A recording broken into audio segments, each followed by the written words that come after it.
আসসালামু আলাইকুম সবাইকে। আমি সাগর আছি আপনাদের সাথে। আজকে একটি গুরুত্বপূর্ণ বিষয় নিয়ে আলোচনা করব। আজ আলোচনার মূল বিষয় হলো সূরা কাসাসের ৫৬ নম্বর আয়াত। সূরা কাসাসের ৫৬ নম্বর আয়াতে মহান আল্লাহ সুবহানাহু ওয়া তাআলা বলছেন, "আপনি চাইলেই আপনার প্রিয় ব্যক্তিকে হেদায়েত দিতে পারবেন না যতক্ষণ না পর্যন্ত আমি চাইব।" এরকম একটি অর্থ।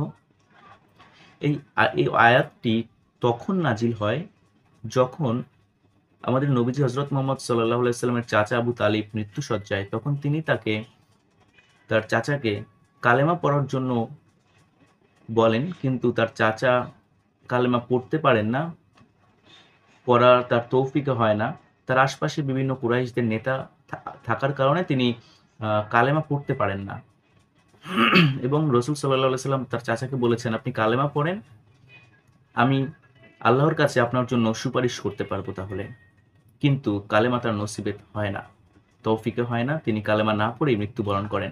ঠিক তখন এই আয়াতটি নাজিল হয় যে আপনি চাইলেই আপনার প্রিয় ব্যক্তিকে হেদায়েত দিতে পারবেন না যতক্ষণ না পর্যন্ত আমি তাকে হেদায়েত দিচ্ছি। মহান আল্লাহ সুবহানাহু ওয়া তাআলা আমাদের প্রিয় নবী হযরত মুহাম্মদ সাল্লাল্লাহু আলাইহি ওয়াসাল্লামকে এই কথাটি বলছেন। কিন্তু বর্তমানে অনেক পীর আছেন, পীর মুরিদি যে বিষয়টা, অনেক মুরিদ আছেন পীরের, তারা মনে করেন যে তাদের পীর তাদেরকে হেদায়েত দেবেন আল্লাহর পক্ষ থেকে। আল্লাহর কাছে তাদের জন্য সুপারিশ করবেন। তারা তাদের পীরের হাতে বায়াত নেয়। এই কারণে যে তাদের একেকজনের একেক রকম আকীদা, বিশ্বাস করে। তারা মনে করে তাদের পীর তাদেরকে হেদায়েত দান করতে পারে। আল্লাহর সঙ্গে যোগসূত্র করে দিতে পারে।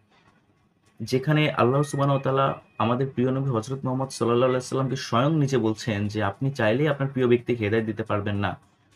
হেদায়েত দেওয়ার মালিক একমাত্র আল্লাহ সুবহানাহু ওয়া তাআলা।" সেখানে পীর আ কতটুকু হেদায়েত দিতে পারবে একজন মুরিদকে, সেটা আপনারাই আ আপনারাই ভাবুন, আপনারাই চিন্তা করুন।